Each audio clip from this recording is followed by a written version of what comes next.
Year 9s, let's take up assessment number 1. So we're not going to go over every question because some questions were fine, you understood them perfectly, but we'll go over the ones that you had the most difficulty with. So looking at this question here you're given Becky with a biased die. Now I know we've been over biased questions before where I sort of lead you to an answer. It's the same thing with a biased die. It's not equally likely that it lands on each of these numbers. One number might be more likely than the other. Just like if I ask you a biased question, I'm leading you to answer the way that I would like you to answer more than letting you freely choose equally. Okay? So here you can clearly see that the chances of rolling a 2, which is 0.18, is less likely than the chance of rolling a 5, which is 0.26. But then there's these other probabilities here, these other values that we don't know what the probabilities for them are. One thing I need to remind you first of all is that probability is always out of a total of 1. Usually it's written as a decimal or as a fraction.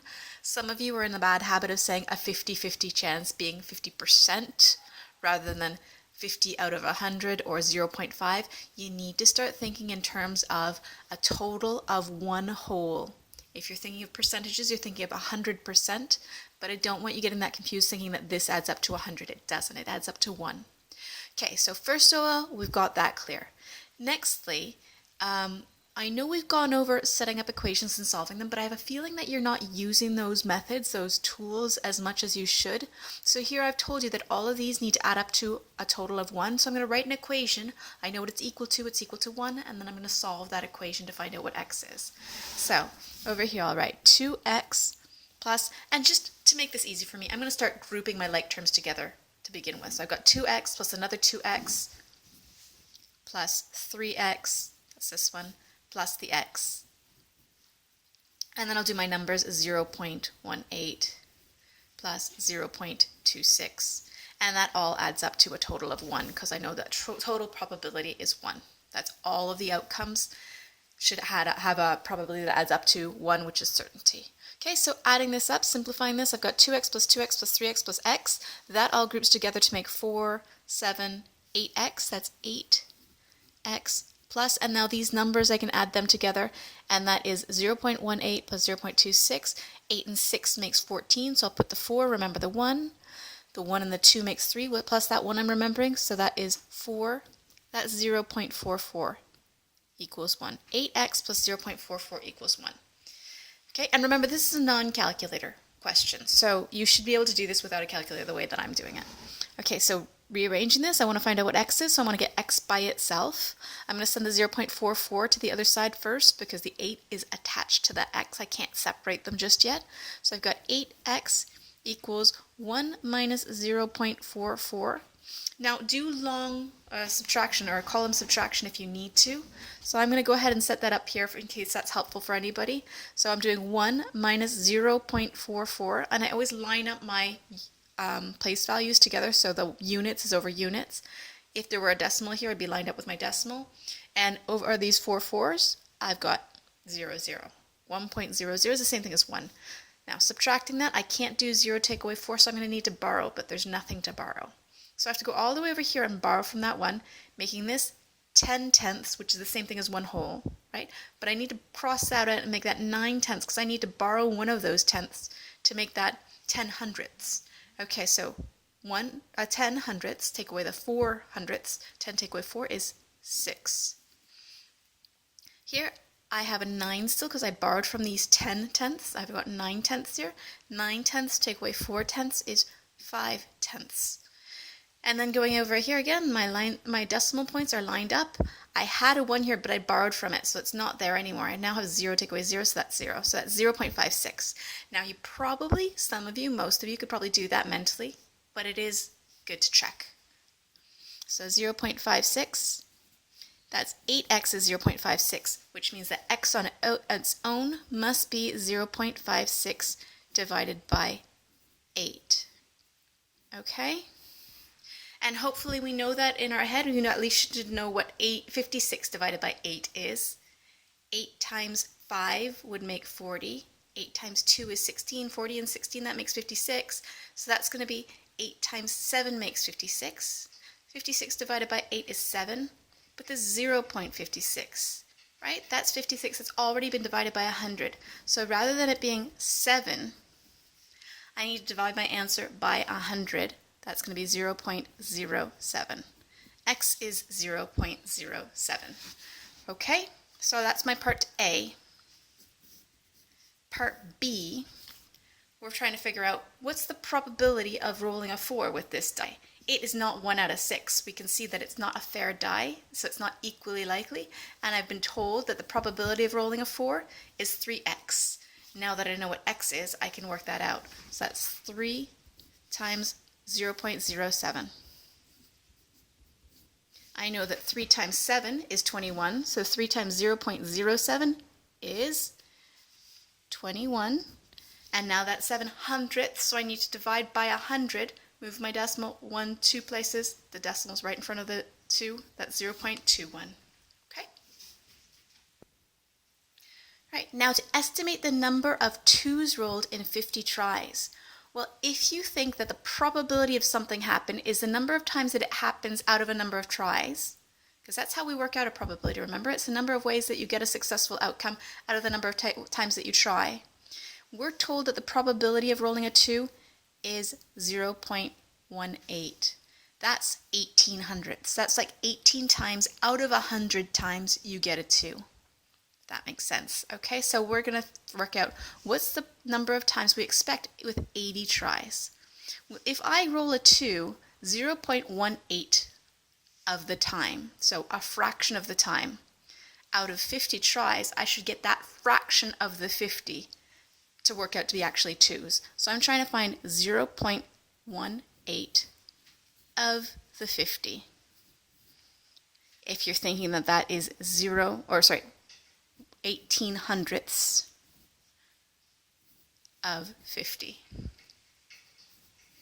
Right? It might be easier to work this out as a fraction because we're doing this without a calculator here. I could do a multiplication with a decimal number, that's fine, but as a fraction this actually works out quite easily.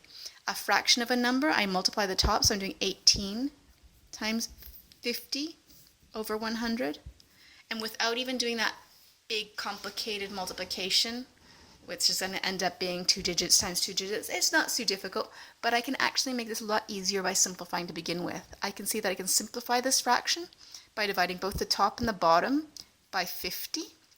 Because if I do 18 times 50 and then I divide by 50, that's just going to be 18. And the bottom could also divide by 50, otherwise I couldn't do that, right? 100 divided by 50, that is 2. And I end up with this nice top-heavy fraction here, 18 over 2. 18 divided by 2, that's 9. So my answer is, out of 50 tries, I expect 9 of them to be a 2, which should make sense as well, because I'm thinking that this is the probability of rolling a 2, which is 18 out of 100. That is, out of 100 tries, I would expect a 2 18 times. So out of 50 tries, which is half as many tries, I would expect half as many 2s. So I expect a 2 9 times. Right, next question, we've got a frequency table here, which shows us how many times or how many vehicles passed in front of a specific point on 70 different mornings. It's always helpful to read the question because if you can't quite understand the table, you'll be thinking 70, where's that number coming from? I don't see any 70s here. Maybe it's here. And if you add this up, 8 plus 10 is 18, plus the other 18, that's 36, plus the 20, that's 56, 66, that's going to make 70. So the total frequency here is 70, and we're told that in the question, which is a really nice hint for you because then you can go have a look at your frequency table and make sure you know where these numbers are coming from.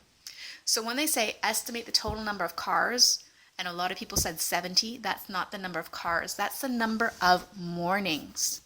On 70 different mornings, somebody was sitting on the street counting how many cars went by. And on 8 of those mornings, there were between 1 and 5 cars that went by.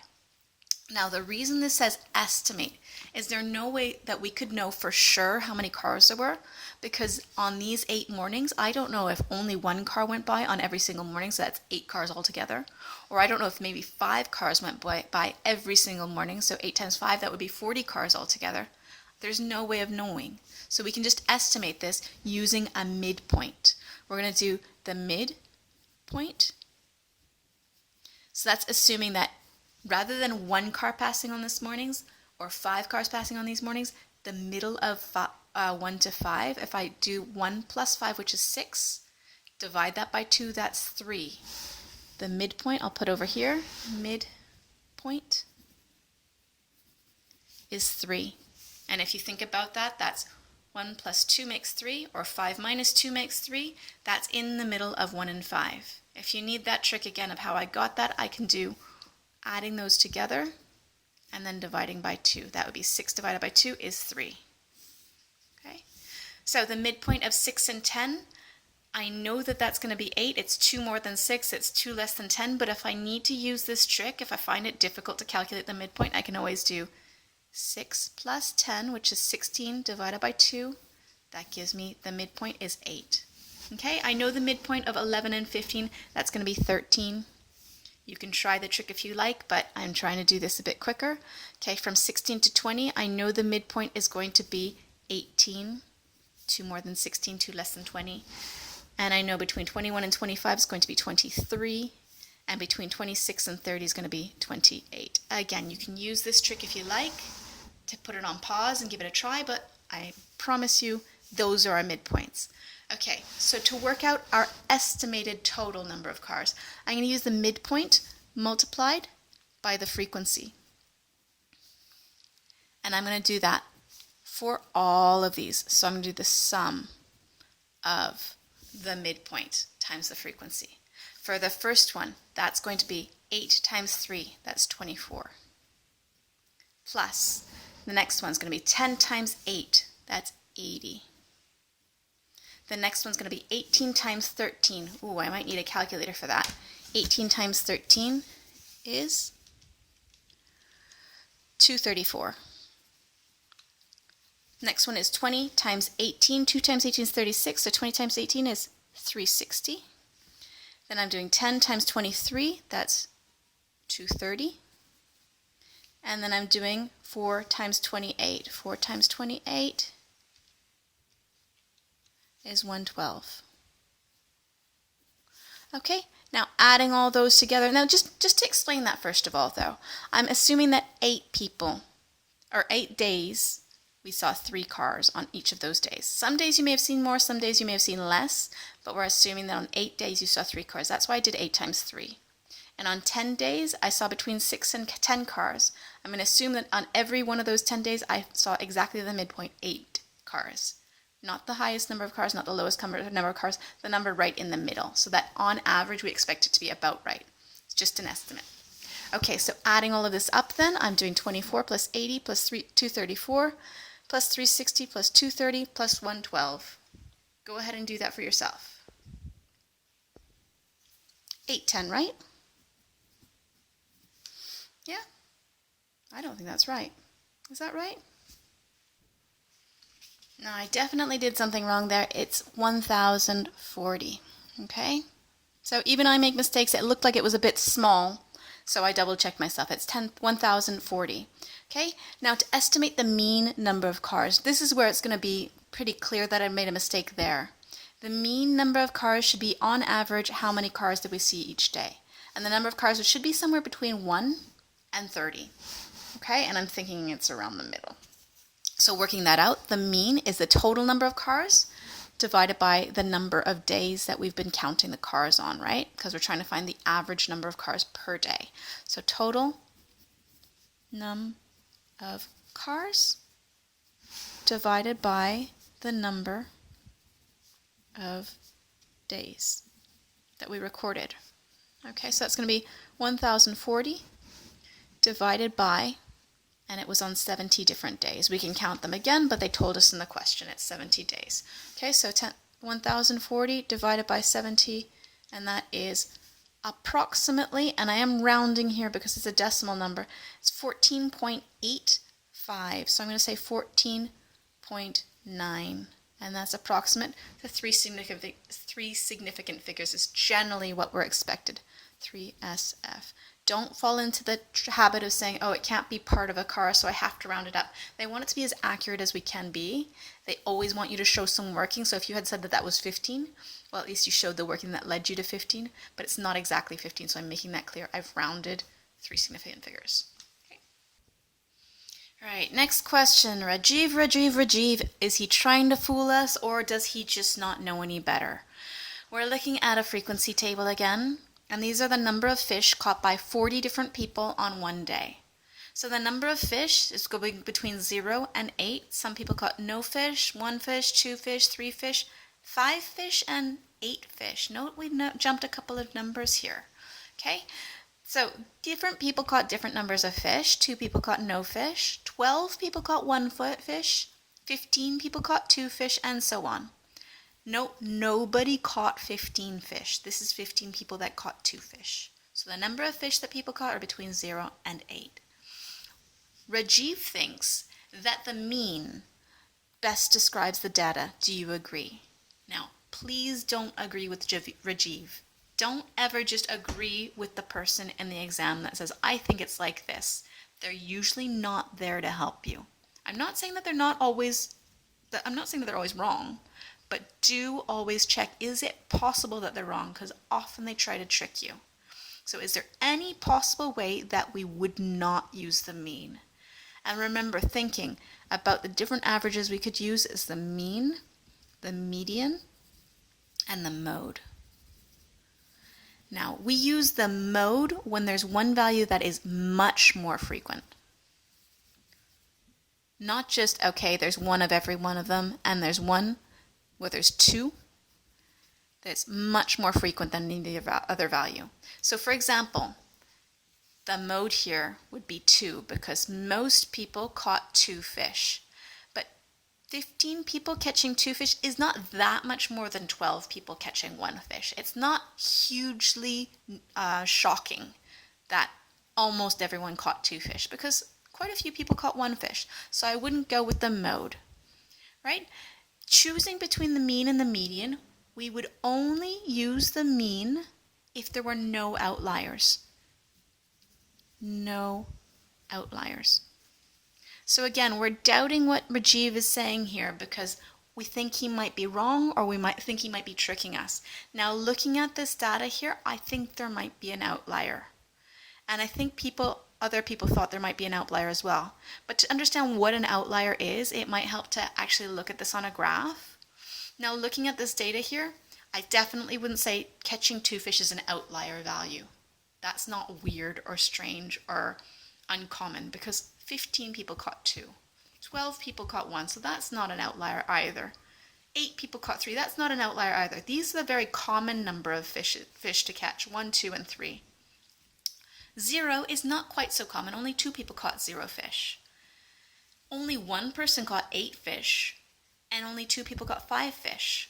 So I'm thinking, is this an outlier or are these outliers? And remember what I said at the beginning, it's strange that we jumped numbers here. We jumped the number 4, 6, and 7. And if I show you this on a graph, I'm hoping that you'll recognize in the shape of this, that this is definitely skewed.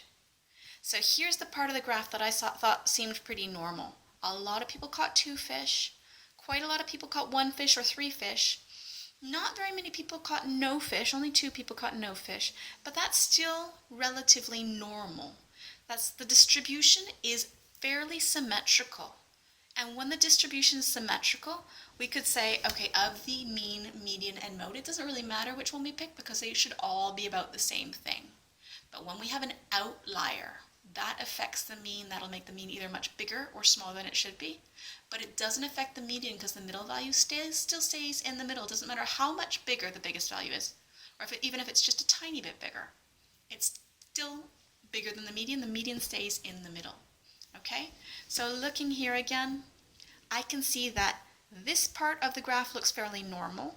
Even up to maybe even the 5, I might say, okay, you're missing something here, but it's still fairly normal. But this 8 over here, this one person that caught 8 fish, I think that might have been some kind of a professional surfer. Maybe he even went outside of the rules of the fishing competition. Maybe he started early, finished late. Who knows? But he's done quite a bit better than anybody else, and I would say that that's an outlier. So if we were to say that on average, the mean number of fish caught was, and we worked that out, that would include this guy, and that would bring the average up. It wouldn't reflect what all of these people did as an average. So I'm thinking Rajiv is wrong. We should not use the mean because there's clearly an outlier, being this high outlier here, not so much this one down here. So the explanation is just outlier. And because Schoology is marking this for us, if you write a big long explanation here, Schoology is not going to read it. The key word there was outlier, and there was an outlier. The 8 is an outlier. Okay? Next question, once again, I had to get a bit creative here because we're talking about showing you're working, showing that you're doing this without a calculator. So I had to just see, are you able to do this without a calculator? If you had to do this division, I know that your calculator would give you that answer, so I gave you the answer directly. But you would need to make this top heavy. So making that top heavy, what would the numerator be?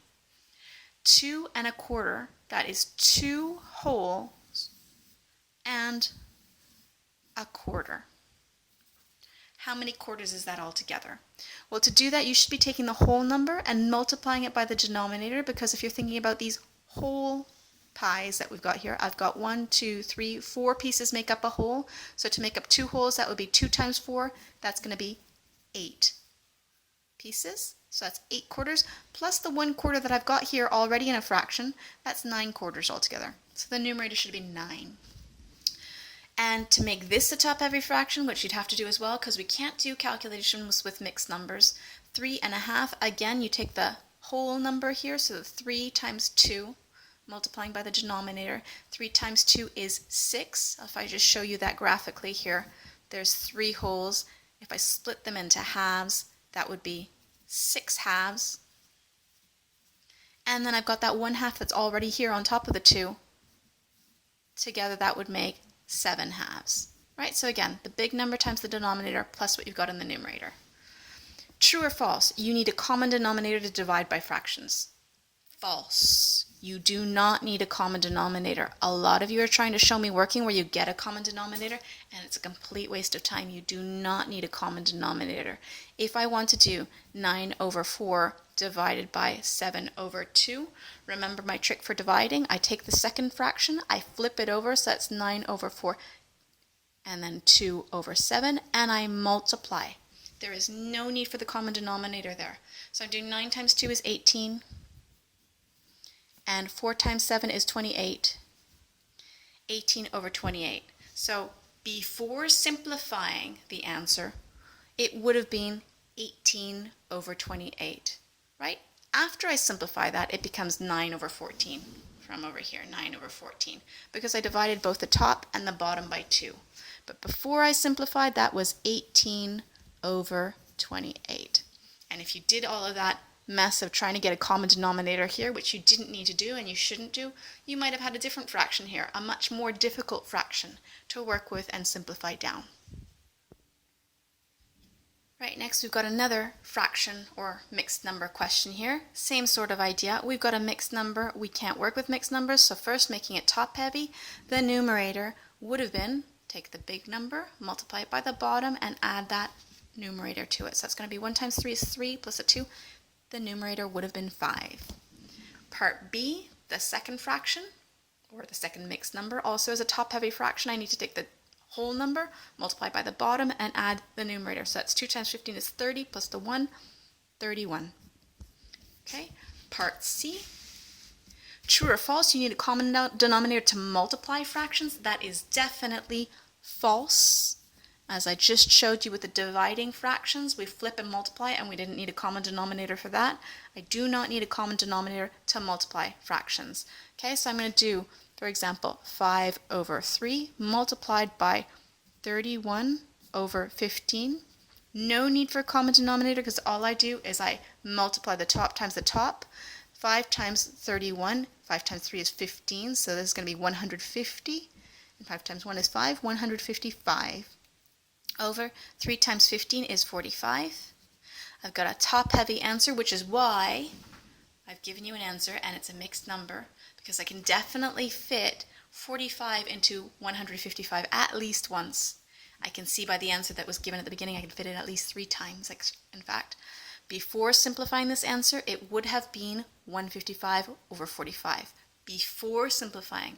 I can then simplify it down, finding a common factor on the top and bottom and divide it down, but before simplifying it would be 155 over 45, and that's only if you follow the right steps, making your mixed numbers top heavy and then going directly multiplying them together because you do not need a common denominator. Okay, so 155 over 45. Now the highest common factor to simplify this down. Now obviously I need to find out how many 45s go into 155, but to simplify this down there's a really good hint here for you because you know it ends up to be something and something over 9. How did I get a 9 in the denominator here when originally I had a 45 in the denominator? What does 45 divided by something to make 9? The highest common factor must have been 5. 155 over 45, divide by 5, divide by 5. That would have been 31 over 9. That's how I got the 9 in the denominator there. And then how many 9s go into 31? Well, 3 9s would make 27. That still leaves me with 4 left over. Okay, so I didn't actually need to work this answer out. It was given to me, but it helped me to work out what my highest common factor was. The highest common factor that I used to divide both top and bottom by was 5. Last two questions that we're going to go over here, and they're quick ones because I don't even need to calculate this. I don't want you to calculate this. It's just to check that you understand that without performing this calculation, how many decimal places will the answer have? I'm multiplying 47.17 times 348.3. Now the trick to this answer is I'm going to multiply them together as if there were no decimals at all, but then at the end I remember that there were 2 decimal places in that number and 1 decimal place in that number. So altogether that's 3 decimal places in the answer. The explanation for that is if you were to multiply these two numbers together as if they didn't have decimals at all, so I just did 4,717 multiplied by 3,483. That wouldn't give me the right answer. I'd have the wrong place value. I would then need to put my decimal in. Well, the way that I choose where to put that decimal is that this is actually divided by 100, right? Because the decimal place is over so that the 7 is in the hundredths position, not in the units position. And this is actually divided by 10 to put the decimal in the right place. So when I work out my answer of multiplying these two things together, I then need to remember, oh, I also need to divide by 100, move your decimal place over twice, and then divide by 10, move your decimal place over another once. Altogether, I need to move my decimal place over 3 times. Okay. Finally, last question here. To perform the long multiplication of 1.6 times 0.431, which value should go on top? Now, a lot of people argued that it doesn't make a difference, but if you actually had to multiply this out, it would be a lot easier to put the shorter number on the bottom, so the longer number on the top. So I've got 0.431 on the top and 1.6 on the bottom. Lining up the decimal points doesn't really matter, but the reason that is helpful to have the shorter number on the bottom is because when you do the multiplication, I'm going to do 6 times everything. So 6 times 1, 6, 6 times 3, 18, 6 times 4, 24 plus the 1, 25, and 6 times 0 is 0, so just put the 2 down. And then I'll do 1 times everything. First with the place holding 0, and then 1 times 1, 1 times 3, 1 times 4, 1 times 0. Okay, it's all lined up, added up, 6, 9, 8, 6, 0. And looking at the question, there are 3 decimal places in this number, 1 decimal place in that number. That's 4 decimal places altogether. Decimal goes there. Now that's the easier way to do it. Let me just very quickly show you the harder way to do it. If I had put the shorter number on top and the longer number on the bottom, multiplying that out, I need to show at least 3 lines of working. I'll do 1 times everything, so 1 times 6, 1 times 1. Place holding 0, I'll do 3 times everything, 3 times 6, 18.